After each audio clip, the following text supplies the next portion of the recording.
अस्सलामुअलैकुम जी, welcome to my channel. कैसे हैं आप सब लोग? उम्मीद करती हूँ ठीक होंगे जी। मैं डॉक्टर ज़ुबिया।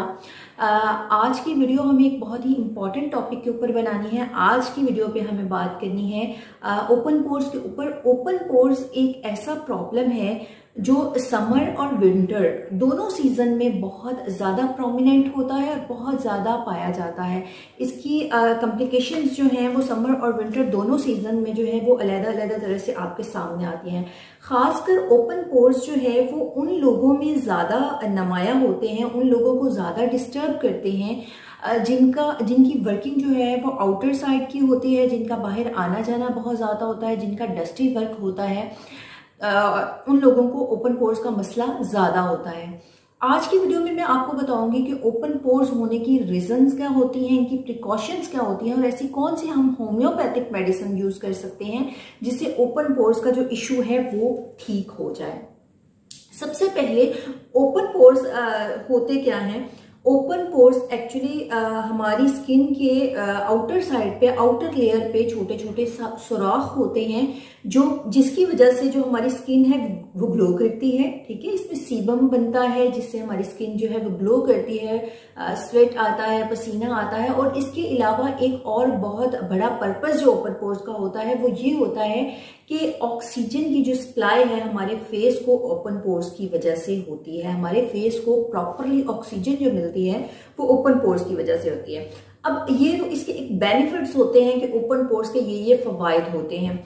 दूसरी साइड पे जब हम आए तो ओपन पोर्स के नुकसान क्या होते हैं? ओपन पोर्स जब एक स्पेसिफिक तनासुब से बढ़ जाते हैं, एक स्पेसिफिक मिकदार से जब ये बढ़ जाते हैं तो क्या होता है, ये हमारे फेस को भद्दा कर देते हैं, उसको बुरा दिखने लग पड़ता है। और दूसरा ये कि ये बहुत ज़्यादा नुमाया होने लग पड़ते हैं, प्रोमिनेंट होने लग पड़ते हैं। हमारे स्किन पे जो एक्नी प्रॉब्लम है वो बहुत ज़्यादा होने लग पड़ती है, पिंपल्स बनने लग पड़ते हैं और इसके अलावा जो है वो स्कार्स बनने लग पड़ते हैं। ओपन पोर्स का ये इशू आता है।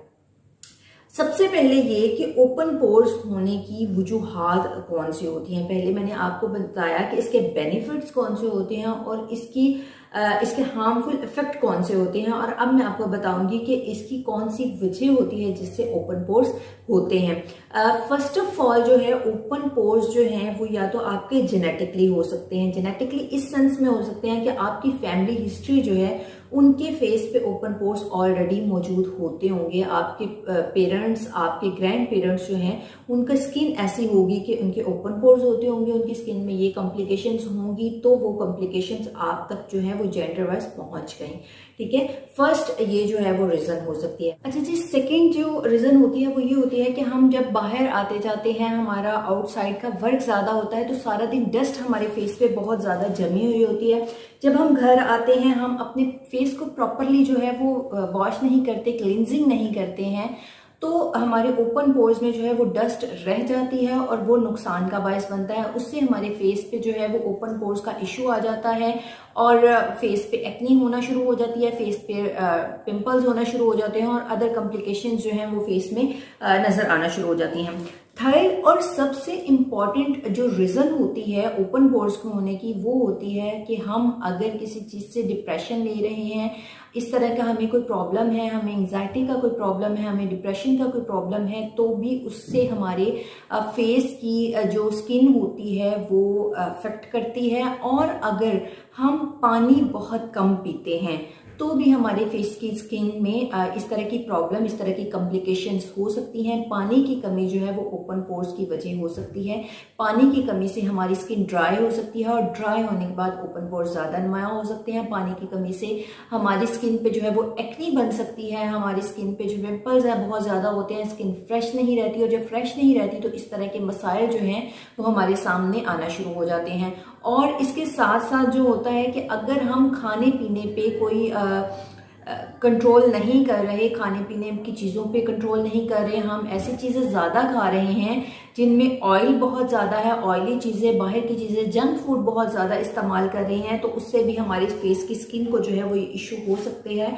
ओपन पोर्स का इशू हो सकता है, एक्ने का प्रॉब्लम हो सकता है, या अदर कोई भी आप इस तरह की मिलती जुलती जो डिजीज है वो हमारी स्किन पे नुमाया होना शुरू हो सकती है। अब मैं आपको एक बहुत ही जबरदस्त रेमेडी, एक बहुत ही जबरदस्त सीरम तैयार करना बताऊंगी। एक बहुत ही जबरदस्त सीरम जिसको आप अपने ओपन पोर्स के लिए, आप अपनी स्किन की फ्रेशनेस के लिए उसको यूज कर सकते हैं, और वो सीरम बहुत ही इजीली आप प्रिपेयर भी कर सकते हो। आपने सबसे पहले जो है वो रोज वाटर लेना है।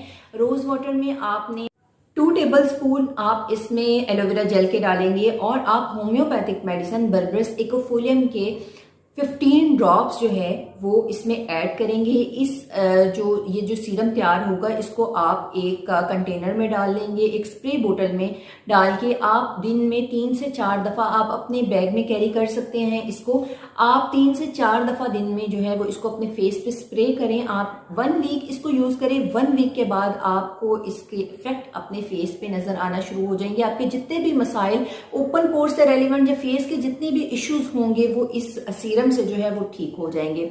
इसके अलावा खाने के लिए होम्योपैथिक में एक बहुत ही जबरदस्त रेमेडी जो है ओपन पोर्स के मसले को हल करने के लिए स्लेशिया है। स्लेशिया 30 आप यूज करें और आप दिन में 2 दफा इस्तेमाल करें। आप 1 वीक इस रेमेडी को भी इस्तेमाल करें। इससे आप देखेंगे आपके ओपन पोर्स के जो 99.9% जो इशू है वो सॉल्ट आउट हो जाएगा। उम्मीद करती हूँ कि आज की वीडियो में आपके ओपन पोर्स से रेलिवेंट या फेस की एक्नी या पिंपल्स वगैरह से रेलिवेंट जो भी मसाइल होंगे वो हल हो गए होंगे। अगर इसके अलावा भी अगर कोई आपके पास क्वेश्चन हो तो आप कमेंट सेक्शन में जरूर पूछ सकते हैं।